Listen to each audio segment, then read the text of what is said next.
Hi guys, I'm back. Today I'm going to read Ezra 1 to 5, Proverbs 12, and Psalm 138. Let's get started.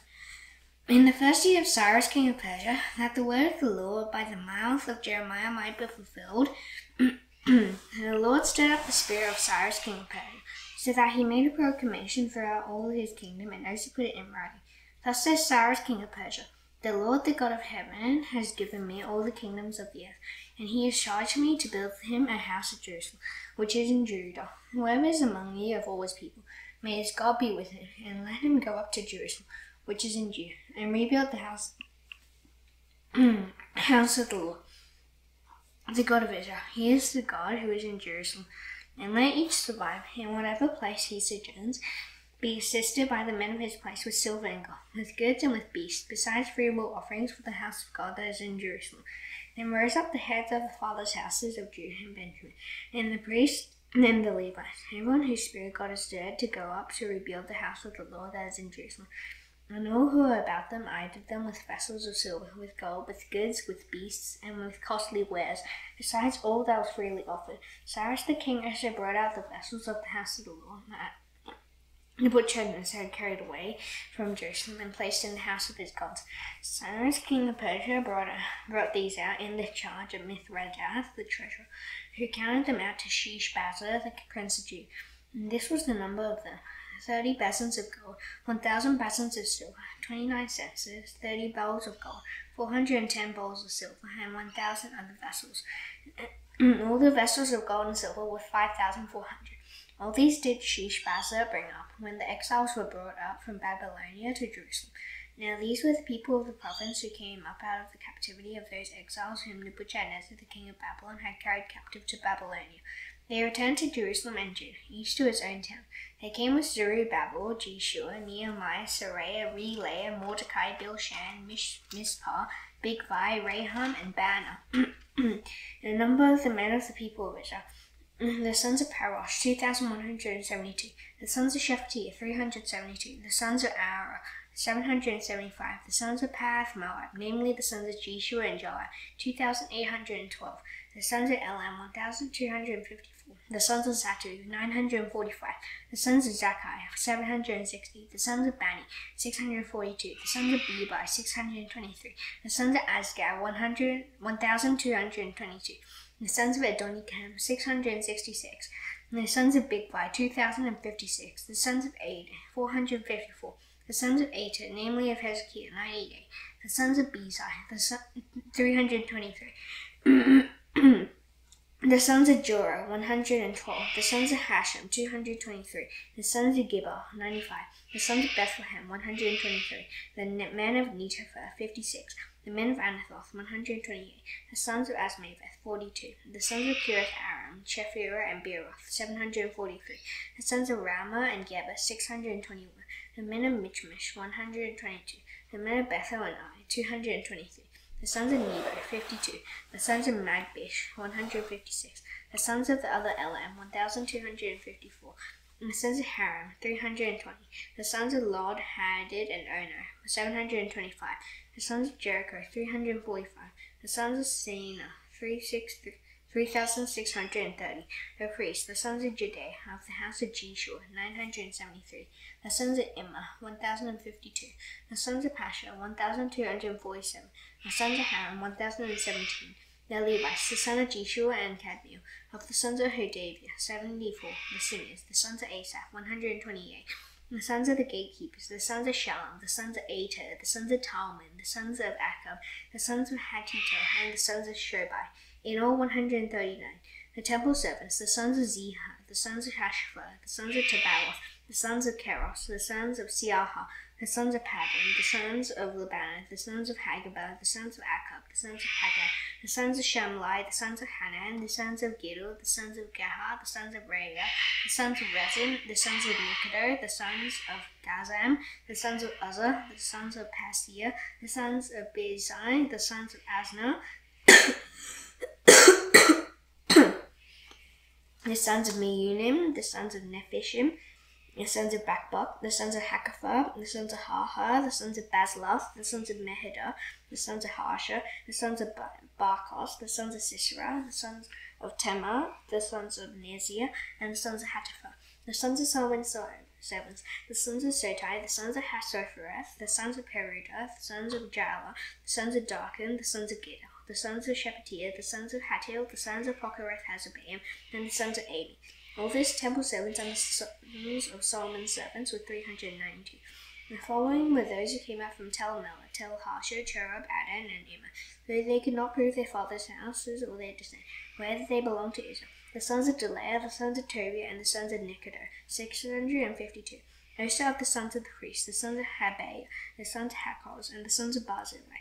These sought their registration among those enrolled in the genealogies, but they were not found there, so they were excluded from the priesthood as unclean. The governor told them that they were not to partake of the most holy food until there should be a priest to consult Urim and Thummim. The whole assembly together was 42,360, besides their male and female servants, of whom there were 7,337. And they had 200 male and female singers. Their horses were 736, their mules was 245, their camels was 435, and the donkeys was 6,720. Some of the heads of families, when they came to the house of the Lord that is in Jerusalem, made freewill offerings for the house of God to erect it on its site. According to their ability, they gave to the treasury of the work 61,000 derricks of gold, 5,000 minas of silver, and 100 priests' garments. Now the priests, the Levites, some of the people, the singers, the gatekeepers, and the temple servants lived in their towns, and all the rest of Israel in their towns. And the 7th month came, and the children of Israel were in the towns, and the people gathered as one man to Jerusalem. Then arose Jeshua the son of Jozadak with his fellow priests, and Zerubbabel the son of Shealtiel with his kinsmen. And they built the altar of the God of Israel to offer burnt offerings on it, as it is written in the law of Moses the man of God. They set the altar in its place, for fear was on them because of the people of the land. And they offered burnt offerings on it to the Lord, burnt offerings morning and evening. And they kept their feast of booths, as it is written, and offered the daily burnt offerings by number according to the rule, as each day recorded. And after that the regular burnt offerings, the offerings at the new moon, and at all the appointed feasts of the Lord, and the offerings of everyone who made a freewill offering to the Lord. From the first day of the 7th month they began to offer burnt offerings to the Lord. But the foundation of the temple of the Lord was not yet laid, so they gave money to the masons and the carpenters, and food, drink, and oil to the Sidonians and the Tyrians to bring cedar trees from Lebanon to the sea to Joppa, according to the grant that they had from Cyrus king of Persia.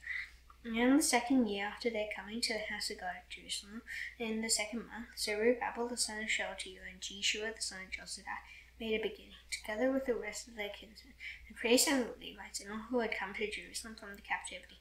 They appointed the Levites from 20 years old and upward to supervise the work of the house of the Lord, and Jeshua with his sons and his brothers, and Kadmiel and his sons, the sons of Judah, together supervised the workmen in the house of God, along with the sons of Henadad and the Levites, his sons and brothers. And when the builders laid the foundation of the temple of the Lord, the priests and the vestments came forward with trumpets, and the Levites, the sons of Asaph, with cymbals to praise the Lord, according to the direction of David king of Israel. And they sang responsively, praising and giving thanks to the Lord, for he is good, for his steadfast love endures forever toward Israel.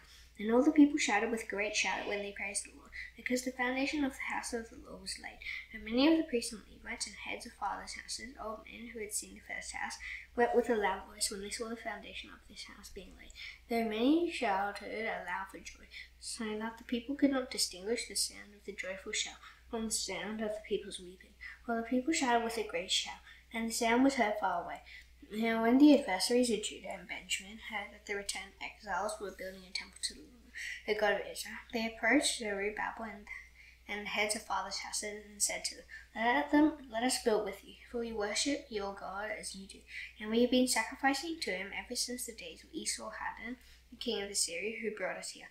But Zerubbabel, Jeshua, and the rest of the heads of fathers' houses in Israel said to them, You have nothing to do with us in building a house to our God, but we alone will build to the God of Israel, as King Cyrus, king of Persia, has commanded us. Then the people of the land discouraged the people of Judah and made them afraid to build, and bribed counselors against them to frustrate their purpose. In all the days of Cyrus, king of Persia, even until the reign of Darius, king of Persia. And in the reign of Ahasuerus, in the beginning of its reign, they wrote an accusation against the inhabitants of Judah and Jerusalem.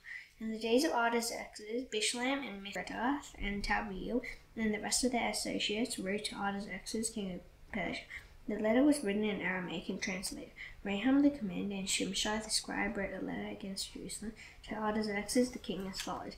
Raham the commander, Shimshai the scribe, and the rest of their associates, the judges, the governors, the officials, the Persians, the men of Erech, the Babylonians, the men of Susa, that is, the Elamites, and the rest of the nation, and the great and noble Osnappar deported and settled in the cities of Samaria and in the rest of the province beyond the river. This is a copy of the letter that they sent. To Artaxerxes the king, your servants, the men of the province beyond the river, send greeting. And now be it known to the king that the Jews who came up from you to us have gone to Jerusalem. They are rebuilding that rebellious and wicked city. They are finishing the walls and repairing the foundation. Now be it known to the king that if the city is rebuilt and the walls finished, they will not pay tribute, custom, or toll, and the royal revenue will be unpaid. Now because we eat the soul of the palace, and it is not fitting for us to witness the king's dishonor, therefore we send and inform the king, in order that search may be made in the book of the records of your fathers. You will find in the book of the records and learn that the city is a rebellious city, hurtful to kings and provinces, and that the sedition was stirred up in it from of old. That was why the city was laid waste. They have made known to the king that if this city is rebuilt and its walls finished, then you will then have no possession in the province beyond the river. The king sent an answer to Raham the commander and Shimshai the scribe and the rest of their associates who live in Samaria and in the rest of the province beyond the river.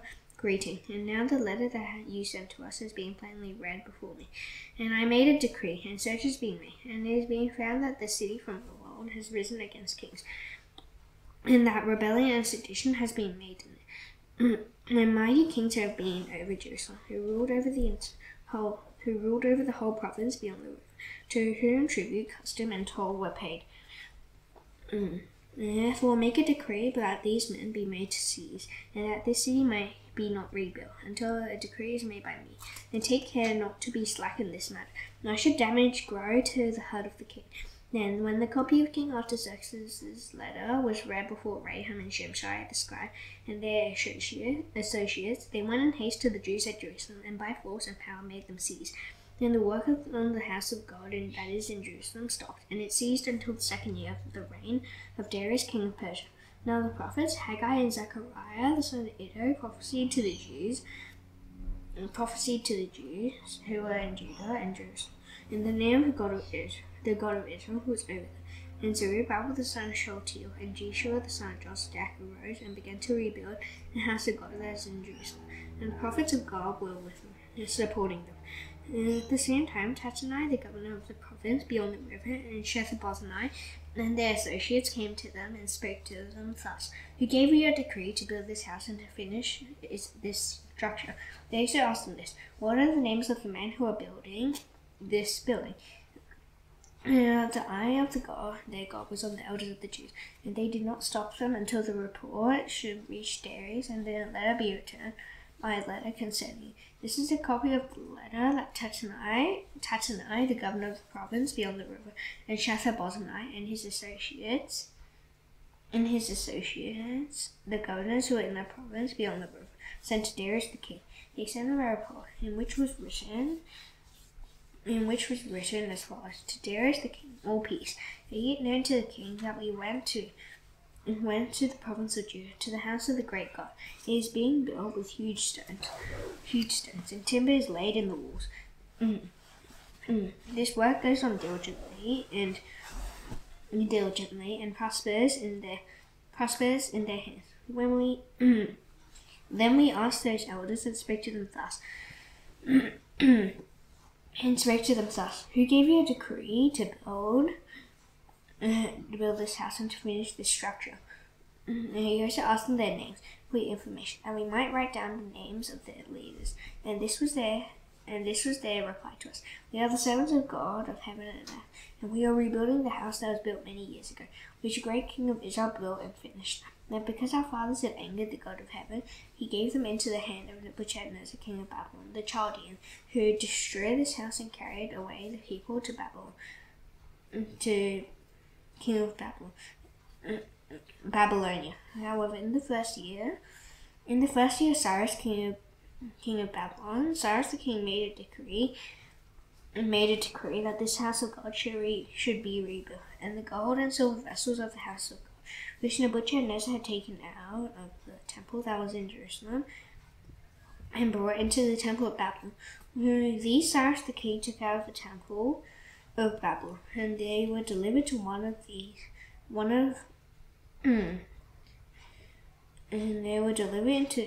whose name was C.Jun, whom he had made governor.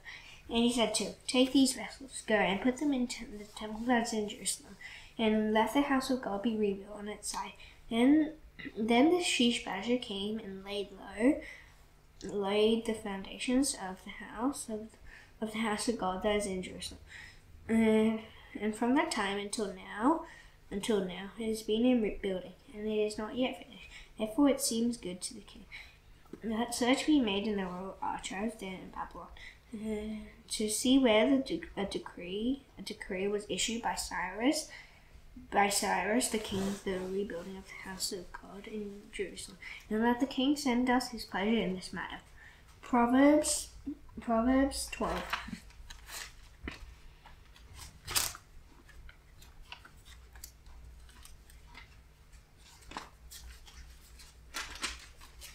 Whoever loves discipline loves knowledge, but he who hates reproof is stupid. A good man obtains favor from the Lord, but a man of evil devices he condemns. No one is established by wickedness. Now the root of the righteous will never be moved. An excellent wife is the crown of her husband. That she brings shame is like rottenness in his friends. The thoughts of the righteous are just. The counsels of the wicked are deceitful. The words of the wicked lie in wait for blood, but the mouth of the upright delivers them. And the wicked are overthrown and are no more. The house of the righteous will stand. A man is commended according to his good sense. One who of twisted mind is despised. It's better to be lowly and to have a servant than to play the great man and lack bread. Whoever is righteous has regard for the life of his beast. But the mercy of the wicked is cruel. Whoever works his land will have plenty of bread, and he who follows worthless pursuits lacks sense. Whoever is wicked covets the spoil of evildoers. At the root of the righteous bears fruit. An evil man is ensnared by the transgression of his lips, but the righteous escapes from trouble. From the fruit of his mouth a man is satisfied with good, and the work of a man's hand comes back to him. The way of a fool is bright and so nice, but a wise man listens to advice. The vexation of a fool is known at once, but the prudent ignores an insult. Whoever speaks the truth gives honest evidence, but a false witness utters deceit. There is one whose rash words are like sword thrusts, but the tongue of the wise brings healing. Truthful lips endure forever, but a lying tongue is but for a moment. Deceit is in the heart of those who devise evil, but those who plan peace have joy. No ill befalls the righteous, but the wicked are filled with trouble. Lying lips are an abomination to the Lord, but those who act faithfully are his delight. A prudent man conceals knowledge, but the heart of fools proclaims folly. The hand of the diligent will rule, while the slothful will be put to forced labor. Anxiety in a man's heart weighs him down, but a good word makes him glad. One who is righteous is a guide to his neighbor, but the way of the wicked leads them astray. Whoever is slothful will not roast his gain, and the diligent man will get precious wealth. In the path of righteousness is life, and in his pathway there is no death. Psalm 138. I give you thanks, O Lord, with my whole heart. Before the gods I sing your praise. I bow down toward your holy temple, and give thanks to your name for your steadfast love and your faithfulness. For you have exalted above all things, your name and your word.